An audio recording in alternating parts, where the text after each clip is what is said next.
Welcome to the Dallas Duo Podcast, your weekly wellness coffee date. We're friends in Dallas, always looking for the best ways to optimize our health and have fun along the way. Our guest today is KJ Blattenbauer, a powerhouse publicist who turns overlooked experts into headline news. With nearly 30 years of experience, she's the go-to pro when you're ready to stop being ignored and start owning the spotlight. Known for her bold yet approachable style, KJ delivers clear, actionable strategies that have been featured everywhere from Forbes to Architectural Digest. She's also the author of the DIY PR book, How to Be a Media Darling, and the soon-to-be-released Pitchworthy, a modern guide to building lasting visibility and authority. We can't wait to dive in and learn more. Welcome to the podcast, KJ.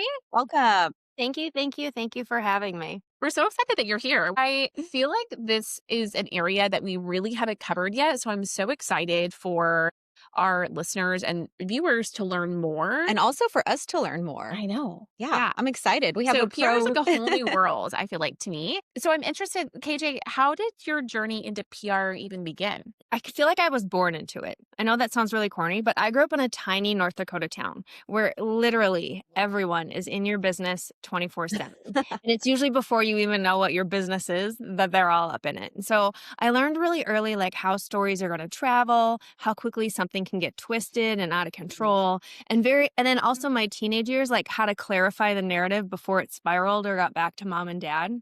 So you could say that PR was kind of my first language. I also think a part of it was I grew up playing sports, right? And I was always like the younger kid on the varsity teams because, again, small towns, like sometimes you just need to find a sixth kid so you can have a team. And I was that sixth kid, right? I feel like if you're the smallest, if you're the youngest, you know, you might not be the best. You might not be the strongest, but I could give pep talks. I could make announcements. I could make sure that everyone else on my team felt seen. And so basically, I was a publicist in training before I even knew it was a job. I love that. Interning since birth. Yes. It's kind of like managing the gossip mill, right?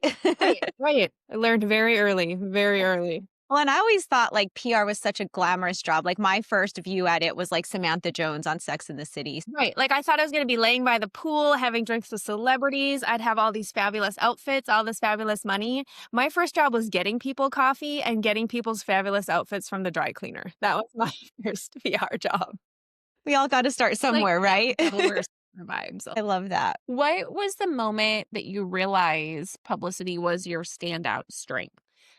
I think it was, I had a friend, she was really struggling with, she didn't want to go into her corporate job. She didn't want to go every day. She was so good at it. They didn't appreciate her. She just was having the hardest time. And when you love someone and they're going through something, like you try and pep talk them, boost them up, help them find a solution. And we were just going over all the things. She's like, I just don't know how I can win. And we were talking through stuff. And I'm like, oh no, that's the story. That's how you win. We just have to position everything you're doing this way. And she's like, I'll try anything. And she tried it that week and she tried it for a few more weeks. And within a month, they were finally recognizing her strengths. She got a promotion 2 months later. And I was like, oh, no, you can use publicity no matter what you're doing, business, brand, or even just to grow your personal brand within the corporate world. You just got to find the story. And I think that's when it clicked for me. I don't just do PR. PR is kind of who I am. I want to find the story. I want to see you succeed. I don't even care what you want to succeed at. Like, I just want to be a helper. So you have that like insight into what people need to shine or to pull that out of them. I mean, I'd like to think so. I feel like it's a gift. I feel like I have the lucky gift where I basically get paid every day to help people see what's special about them. But on the flip side of that, I'm having fun every day. So my life is, you know, when you're in college and you meet that girl Saturday night at the bar and she's had too many, but she's in the bathroom and she's telling you your makeup's fabulous and your outfit's great and you should dump Todd because he's a jerk and you can do better. I get to be that girl every day sober and it's a lot of fun. Were there any like pivotal career moments that shaped the way that you work with clients today? Yes. The moment that I realized that some of my founder clients, they weren't struggling with visibility per se. They were struggling with being misunderstood. Like I've watched way too many women dim their light or shrink or hide behind the scenes because they don't know how to talk about their work or their passion or their skill set. And it kind of made me feel like the traditional PR, you know, smoke and mirrors, the model of PR, it just didn't work. And it kind of lit a fire so I could build something that's like real and transparent and actually effective. I don't want people to pay for PR's sake. I want people to use the free PR tools that are actually effective to help them achieve their dreams, get the word out there about their business, their brand, their talent, their store, anything. There shouldn't be gatekeeping. It shouldn't feel like it's magic. There shouldn't be any jargon. PR is very simple. It's clarifying your message and telling people what you're passionate about. Like when you say like free PR skills, like what would that be? Like somebody listening who's like, I'm a founder and I have no idea what I do. Like I have no idea how to tell somebody. Like what are resources and strategies that you would say like, oh, they could start using this today? Like if I met them in a line at Starbucks, I'd be like, do this. If I met them in a line at Starbucks, I'd just ask them what they do. Like, tell me what you do in one sentence. Then I'd help them make it more succinct because so many of us use flowery language, sorry, or like jargon, and it doesn't make sense to the person next to us, right? So people can't buy what they don't know. They can't trust what they don't understand. You just have to figure out a one sentence way to walk people through what you do. It's this is who I am, this is who I serve, and this is what I help them achieve. It is that simple. And once you have that message down, if you carry it across every single one of your platforms, so no matter where anyone Googles you, they know this is what you stand for, this is how you can work with them, this is what you do, and here's the relief you're going to give them. Then if you layer in all the same imagery so they recognize you everywhere, right there you have an amazing PR foundation. And I think the other thing is that people wait until they're ready. They think they have to be 6 or 7 figures, they have to have so many followers on Instagram, they have to be a celebrity or famous or anything.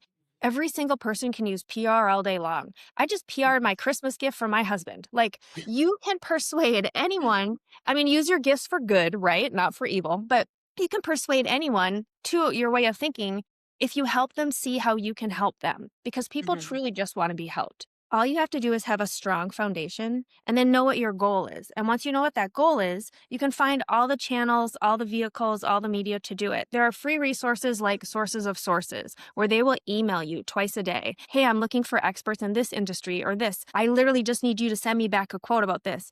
It's free. It comes to your email inbox. All you have to do is read it and respond. Like, it doesn't get any easier to get publicity than that. And there are tons of free podcast resources. I have a freebie on my website. If you don't know how to do your messaging, you can go to hearsaypr.com/freebie, get a visibility guide. It's going to walk you through how you talk about yourself. But those sorts of things it's not rocket science. And every single one of us has a story. There's a reason why I got into PR. There's a reason why you guys started a podcast. There's a reason why you do what you do outside of the podcast, right? We all created something, founded something, or built something because either we couldn't find what we needed or someone we loved couldn't find what they needed. And that right there is your golden ticket. It's your story. It's why people want to engage with you, your brand, and buy from you.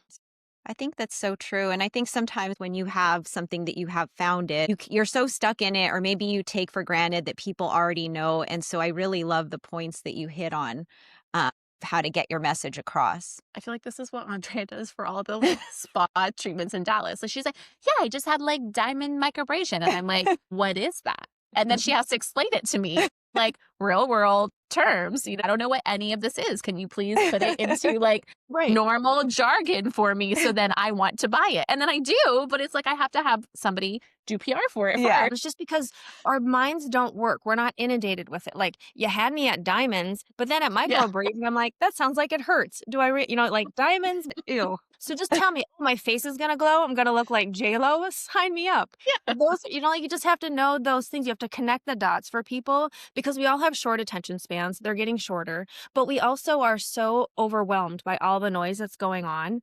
To get people to pause for even 6 seconds and understand what you're doing, you have to come at it from a place of service of how it benefits them. And we're so used to talking about how it benefits us or why we're doing what we're doing that we don't think about the message and how it's being received by the receiver. That's so true. Yeah, especially on social media. I feel like sometimes you have to make that switch into like in your messaging. Yeah.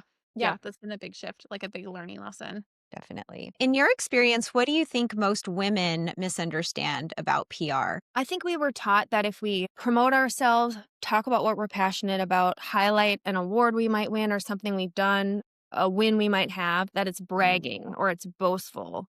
Or we're trying to one up the person next to us. And it's none of those things. It's just not. Public relations and sharing your wins, sharing what you're good at, talking about what you're passionate about, it's storytelling with a purpose. If you don't tell people what you do, someone less qualified is going to tell people louder, and they're going to get the opportunities that were meant for you. Also, if you don't tell people what you do, they aren't going to know. They can't buy from you. They can't work with you, but also you created your product, your service, you founded your business or brand for a reason.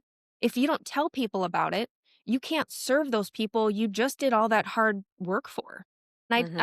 I feel like when I put it out there and say it that way in my head, I'm like, why would you not want to talk about the thing you invested all your blood, sweat, tears, and probably money into creating? Why would you not want to sit on the couch with a best friend and talk about what you care about? It's really a form of, it's just two people nerding out about something that they like, right? You have to find your Mhm. people and then talk about it all day long. If I'm a florist, why would I not want to talk about how beautiful flowers are and how they make a difference in people's day? If I'm a baker, there's a reason why you're getting up at the crack of dawn to make fresh bread or to make donuts or to, do birthday cakes for people. Like maybe you just like celebrating life because you never got to when you were little. It's those sorts of stories and those skill sets. Got to put them out there or you're never going to be able to help people. We used to Mhm. believe as women, I think that if we did good work, it would be enough. Like I'll put the work out there, the people will come. Hard work is good enough. But that's Mhm. actually just like a social construct that was created because people want to see you do well. They don't want to see you do amazing. It's just human nature, Mhm. especially the male female complex when you get into the corporate world, right? So don't believe that. You have to be your biggest supporter. You have to be your biggest hype girl. You have to be your biggest critic because if you aren't cheering for yourself and acknowledging your wins, no one's going to do it for you. It's so true. Yeah, it's so true. I'm like, I feel like you're And giving us a pep talk right now. I'm like Go taking out there and do it, notes. Franny. I love that. So, for small and emerging founder, what do you think gets the most meaningful press and how to get the most meaningful press without a big budget? I know like Dallas is full of like womeners in general, which is I mean, the reason we started this podcast. Like we wanted to highlight a lot of those industries. What do you think makes the biggest difference for people who, like you're saying, might not have a 6 or 7, figure budget yet that they're working with? Well, I mean, the good news is you don't need a budget. PR is free. PR done the right way is free. Don't pay for media placements. Don't pay for coverage. Those are ads. You're not going to see the return on investment you want. But public relations, the tenets of it, it's third party endorsement from a reputable media outlet. There are tons of amazing female entrepreneurs in Dallas. You're right, a million of them. There are also tons of media outlets in Dallas. And what those media outlets need are stories that people want to hear about. And they aren't going to have a news broadcast Mhm. if they don't have any stories to share, right? So, like, they need you. Entrepreneurs, they need you. So, stop waiting to feel ready or reach 6 or 7 figures or sound media ready or have everything perfect and polished. Start sounding like a human being with a point of view. Journalists don't want perfection, they actually just want a perspective. What's new, hot, and trendy? What's going on now? Why does it matter to their audience? And, like, why does it matter right now to their audience? Is it seasonal? Is it something that happens? Is it a trend? Like, lead with honesty, your own expertise, and just go out there and pitch them. The worst thing that's going to happen is you send a email or a DM or a voicemail to a reporter. They don't get back to you or they say no. That just means they're either busy or it's just not the right angle. And keep Mhm. trying because no one gets an answer on the first try, not all the time. But I can tell you that I have a 75% success rate on my follow ups, and I am always Mhm. following up. I'll send a pitch, not hear anything, wait 3 or 4 days, follow up. If I still don't hear anything, I'll maybe wait another week. I'll follow up again.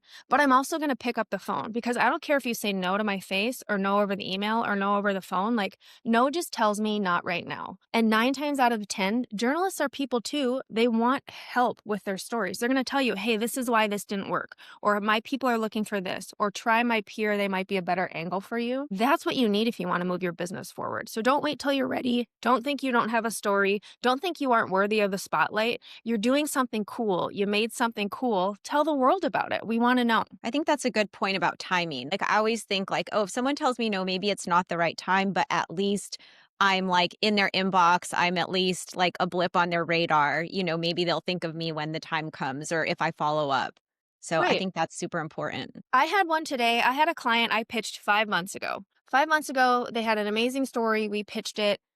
Crickets. And I was like, let's change the angle. We changed the angle, got a ton of coverage, other places. I literally got an email from that initial pitch 5 months ago from 2 different news stations yesterday. And they're Wow. like, hey, this one fell through the cracks, or now we think this is even more relevant. Can you come on? Whatever, whatever. And my client's like, of course I can come on.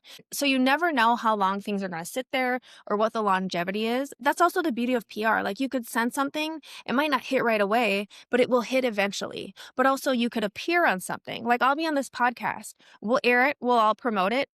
We will all move on to different episodes, right? Like, you guys have a cycle, you put them out weekly, like you're doing show after show after show after show.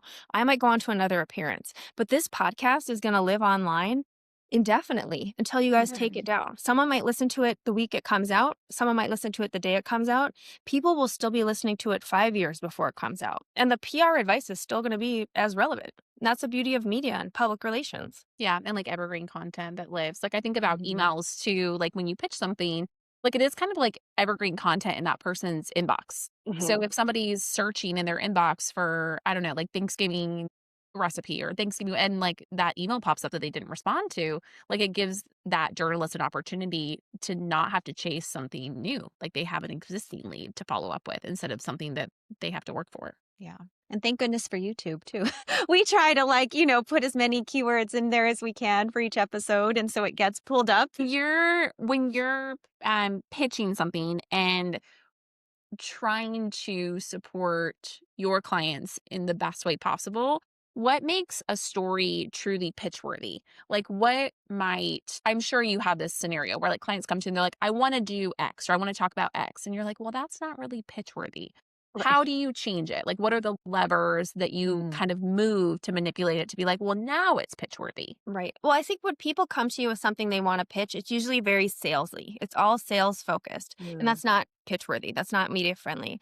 Also, a lot of people wait till everything's polished and very pretty. Also, not pitch worthy. A pitch worthy story has to have a heartbeat. It has to have a why. It has to have a little bit of grit to it, right? Like, if your story only works when everything is polished and pretty and perfect, no one's going to want to cover it. The media wants tension, they want insight, and they kind of want a reason why your work matters right now to their audience. Like, why does this have to be on the news today? Or if not today, this week? Like, what is timely about it? But it has to have a little bit, not like drama. Like, I'm not asking you to have a TED Talk traumatic experience that you share with the world, but it has to be, and it doesn't even have to be a contrarian theme. It just has to have this is either going to repel some people or attract the right people. Like, some people are not going to be interested, but the right people are going to be so interested, they're going to tune in, comment, follow up with you, that sort of thing. So it has to have some tension, some insight, and the reason why it matters right now. That's what makes it pitch worthy. What is the biggest mindset shift entrepreneurs need to make when approaching media? For sure, it is to stop acting like visibility is a reward that you get after you're ready or you've reached a milestone or you're 6 or 7 figures or you're whatever the excuse is. Visibility is a muscle. You have to build it by using it continuously over time, repetitively. I like to tell my clients it's like going to the gym. You can't go to the gym and go absolutely ham in a cardio class on January 1st and expect to have legs like Carrie Underwood on January 2nd. Like, it takes time. You also have to lift. Like, there's a process in place. There's muscles, you have to train them. Visibility is a muscle and you build it by using it. You can't just show up once. You can't just show up for 2 seconds.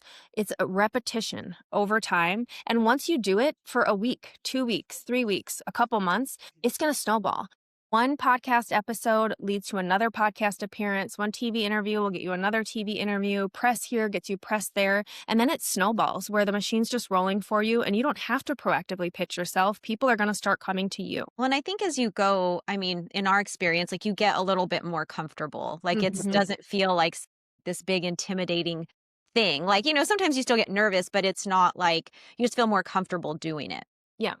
Yeah, definitely. It definitely gets easier over time. Like, I don't think anyone's, oh, I love being in front of the camera 24/7. I'm sure there are certain people, but they are in Hollywood, right? I think for the rest of us, we get nervous because we care. We get nervous because what we're talking about is important to us. We get nervous because we're sharing something we built or created, and there's a vulnerability in sharing that art with the world. But the truth is, if someone's invited you to be on their podcast, write an article, appear on their TV segment, get interviewed on on the radio by them. It's because they care about what you're doing and they want to support you. So there's really no need to be nervous. You're always among friends. Unless you are in a contrarian stance or you have tinfoil hat things you want to spew. There are very few outlets, journalists, people in general who are going to have a gotcha interview, who are going to try and bring you on to have you twist up your words and make you look bad. Well, I've done 250 media interviews this year. I can't think of a single one where I've had anything like that happen. And I don't think there's a reason why anyone would. Yeah. Probably be more of a rare occasion that would happen. Yeah. Right. Yeah. I was like, I've had some people make me feel uncomfortable, but they haven't ever tried to like dissuade my opinion Right. in any way. Yeah. And some people are horrible interviewers, right? Like you're like, how do you have a podcast? Like, how are you interviewing? Why is this? Am I awkward? Are you awkward? Is this whatever? But you gotta wrap it up, right? Stick to your speaking point, smile politely, and you're just like, well, not gonna do that again. But then it makes for a funny cocktail story later. Yeah. Yeah. That's so true. That's so true. So if we look at, Hearsay PR, what type of brands and founders light you up the most? Like, what would you consider your ideal niche? I like to be surrounded by the smartest people in the room. Like, I want to work with clients that are smarter than I am. Like the women where you're like, I don't even know if I'm cool enough to be in this person's presence. I like working with women who are brilliant, humble, don't even know how brilliant they are, funny, and kind. Like the ones who don't realize they're the most interesting person in the room until someone hands them the mic. And then even then they might not realize they're the most interesting person in the room. That's my favorite kind of transformation to get a hold of. Like you're so smart and genius and you can help so many people and you don't even realize how smart and genius you are. Let's shine the spotlight on you because the world needs to know how great you are. Those are my favorites. Oh, I have so many clients for you. I'm like, I have like 3 best friends I can think of right now that I'm like, that's exactly how I would describe them. You touched on this a little bit earlier, but what is your signature process for identifying a client's core narrative? I ask questions until I understand. And I come at it from a I don't understand anything perspective. I ask questions until we hit the very uncomfortable truth, like the one that makes people say, that's actually what this business is about. Well, that's actually why I have this brand. Yes, that's exactly why I created that.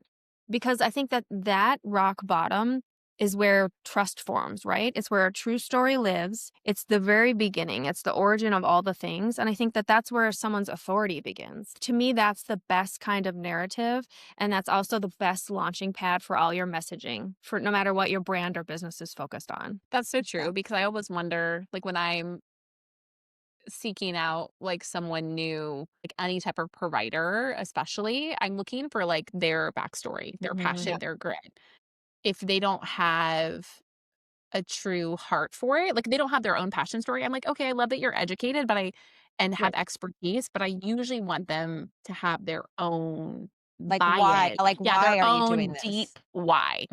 Yeah, like why it matters you want it to matter to them, right? Like if I'm going in for brain surgery, do I want the most qualified surgeon? Yes, but I also want a surgeon that has humanity and cares and isn't just like, I'm God's gift to brain surgery. Like, well, maybe I also want that guy because he might be the best, but I also That's have to have usually a the bedside manner. personality of a really good brain surgeon, let me be honest.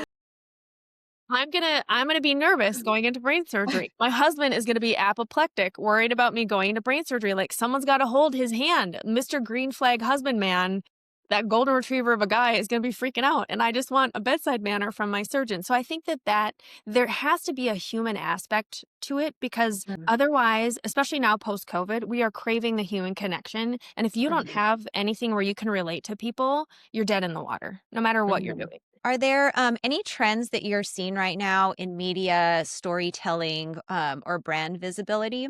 Yes, for sure. I think audience is craving depth. They want to know more. Like we just said, they want to know your story. They want to know the why behind what you're doing. It's just not enough for you to do what you're doing and have it be cool. Like there has to be some depth there. I think the journalists want to see the nuance. Like you might be a writer, but there's a reason why you're writing. Like how did you get to where you are now? And I think founders who lead with like lived experience, not the manufactured made up things we've been seeing for the last few years, but actual true authentic lived in experience, I think they're winning. And I also think that there's a return to a little bit longer videos. I think people are going back to long form and reading. There's a huge resurgence in physical magazines versus digital magazines. And I think that I think that that is all great things for people who want to be experts in their industry, but also for small businesses, because I think it's a return to the true profile of why someone's doing what they do. And that's what makes people fall in love with especially small businesses. Yeah, it does seem like there's a trend of like less aesthetic. I was talking to Yeah. a group the other day and she was like, this is like way too polished. And I was like, excuse me? Yeah. Well, because especially on For a Instagram, while it everything had to was. be so polished. Like there was pressure for it to look Yes. perfect, It Yes. was.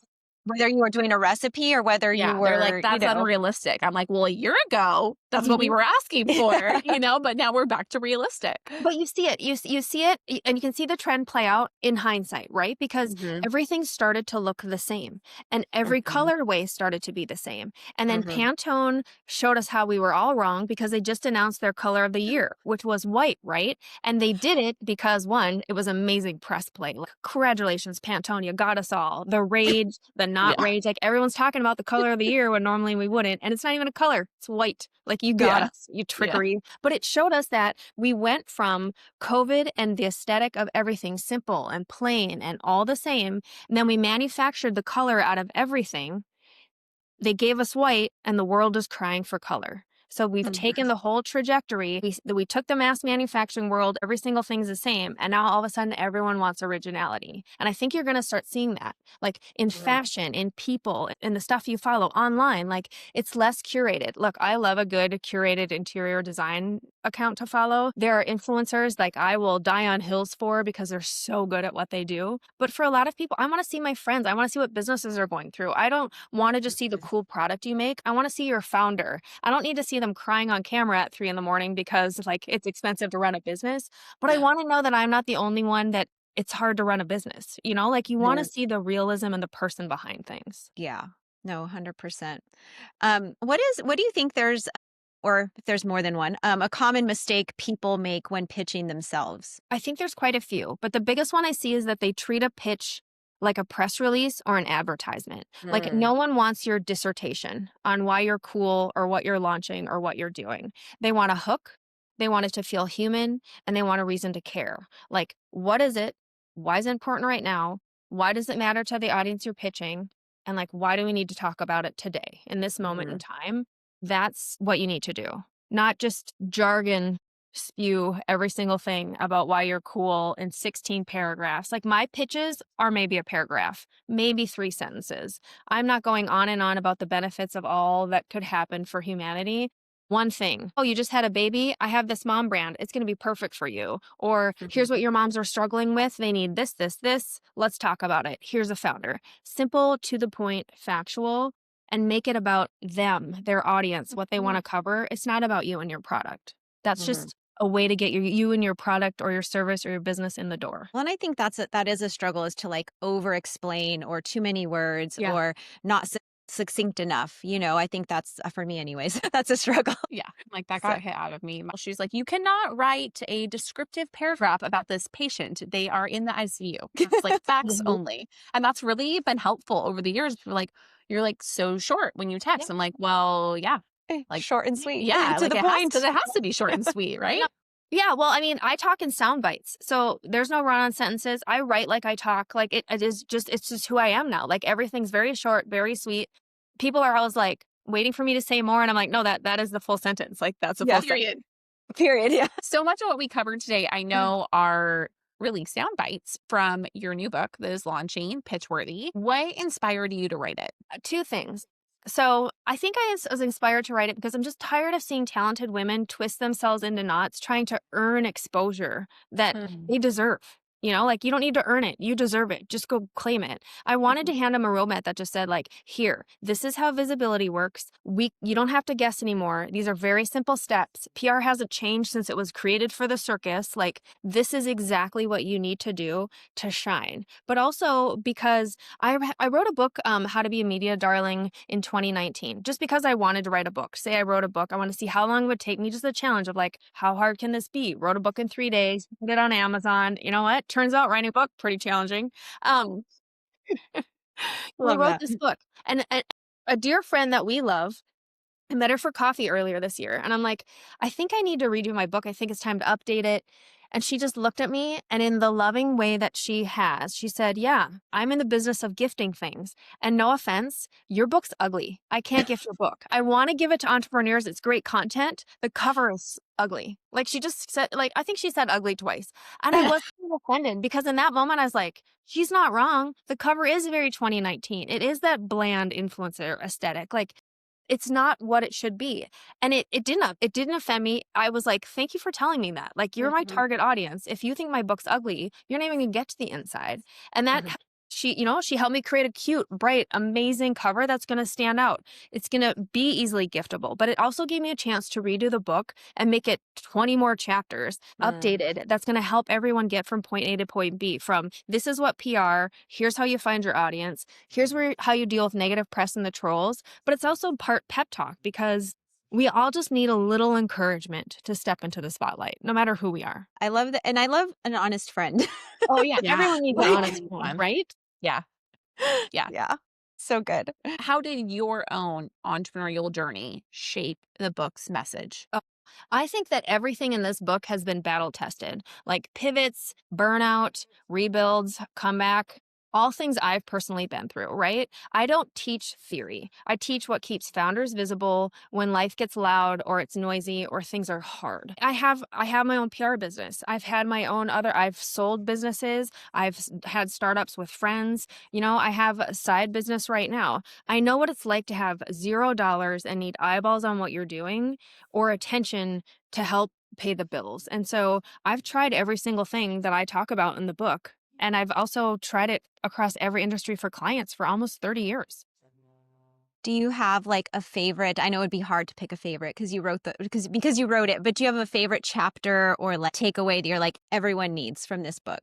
Yeah, I mean, I truly not to Or focus maybe a on. section that you're like, I can't believe I didn't include this content the first time. Well, I didn't include this content the first time because I didn't have to, but I think one of the most important chapters, because I think it's what holds so much of us back, is there's a chapter that's half pep talk and half how do you deal with the trolls? Because you're nobody in business, you're not successful till someone comes for you. Whether it's a jerk making comments on your social media, someone harassing you in email, a competitor trying to come for your stuff, or someone who sees you as successful and wants to sue you or take your trademark, right? Like my lawyer told me very on in early business, I got sued for something. And I'm like, I didn't do anything wrong. And he's like, they just want to take your stuff. He's like, you're nobody until someone comes for you. Like, congratulations, you're officially in business. You have your first lawsuit. Let's get to work. Like, I was excited. I was terrified. But so after the chapter about trolls, so many women, especially, so many business owners, but so many women especially, we don't speak up. We're worried about being cringed. We feel insecure. We're worried about being criticized. And then if there's a jerk that's hiding behind a keyboard and going to say stuff to us, we freeze, we shrink, we go back on what we're doing. And that's not what we're going to do. It is 2026. We are going to step into what we do. We're going to be confident about what we do. And if a Chad or a Brad or a Karen somewhere is going to be like, hey, like that's not how you do this. We're not going to feed the trolls. This is how you handle things. This is how you handle things if they get out of control. And I think I didn't have to write that chapter before because it wasn't a problem 5 or 6 years ago. And now everyone's more emboldened with what they have. And I think knowing that and arming people with the right tools to help them, I think it can save a lot of businesses. I think it can save a lot of careers. It can save people a lot of angst, truthfully. Yeah, 100%. That's so powerful. So to shift gears a little bit. Yeah. How do you support your own wellness while running a high impact business?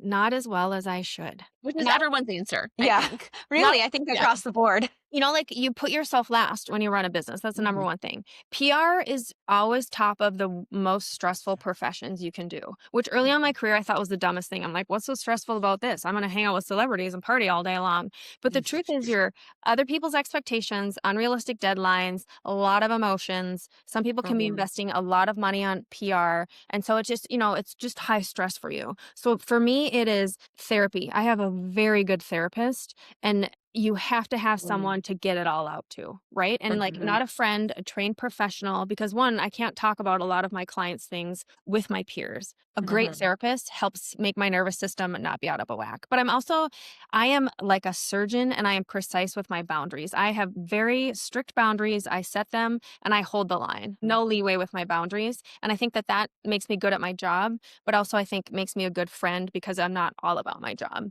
I also have 2 amazing golden retriever rescues. And so we do a lot of long walks every day. They get 2 walks a day. If I need to, I get a run to like get it all out in there as well. But I also think unapologetically opting out of anything that's going to drain me. I don't have to say yes to everything. I don't have to go to every party. I don't have to be at every premiere. I think early in my career, I thought I had to do that to be seen, to be good at my job. I can be behind the scenes. Like, I am not the star of this show, and I love that for me. Well, and I think like even as I've gotten older, I've kind of embraced that too. Like I can say no to things and it's okay. Mhm. I think it's funny you're saying that you move outside and thus you probably get some sunshine. My friend and I Mhm. were like, "Do you know how many of our patients would be literally healed if they just touched grass and got sunshine in their eyes?" So, Yes. I'm happy that you get those Yeah. things most of I the time. touch grass a lot. There's a lot of Yeah. grass touching because It's underrated, but so yeah, important. I can recommend. So good. So good. What about for women, advice for women who want to feel more seen, but feel scared or unqualified? Okay. You got to start from what feels doable, not what feels Mhm. overwhelming, not what you think you should do, not what your competitor is doing. You don't go from invisible to viral icon overnight. Like, that is not how it happens. Start really small. Pick a platform, share one idea, pitch one story, speak up one time. Let momentum do the heavy lifting, right? Like, just commit to something for 90 days. One platform, one medium for outreach. Like, I'm just going to pitch my story to the local news. I'm just going to pitch podcasts. Have your one pitch. Just commit to it 90 days, little baby steps at a time, right? Like, you don't have to go from 0 to Lady Gaga. We're not asking you to do that. We're just asking you to just use your voice a little bit. Just like dip your toe in the PR pond. And I think you'll find it gets easier over time. It gets fun over time. You're going to find your people and no one puts themselves out there and is like, oh, no one engaged with that. I don't have any fans. No one wants to talk to me about anything. No, you put yourself out there and you find your people and then you get excited about sharing your things. You just have to start to get going and sharing things. It's like riding a bike. We all weren't good at it at the beginning. We needed training wheels. Even now, like, you start pedaling and those first 2 pedals, it's like, right? Yeah. But once it gets rolling, look at you. You're just going to win the Tour de France. It's that sort of thing. So good. Okay. I think it would be really helpful if you could share how someone could craft a 2 to 3 sentence personal brand story. You hit on this a little bit earlier with like your template of, I think it was 3 things. Can you reiterate those? Sure. Yeah. Yeah.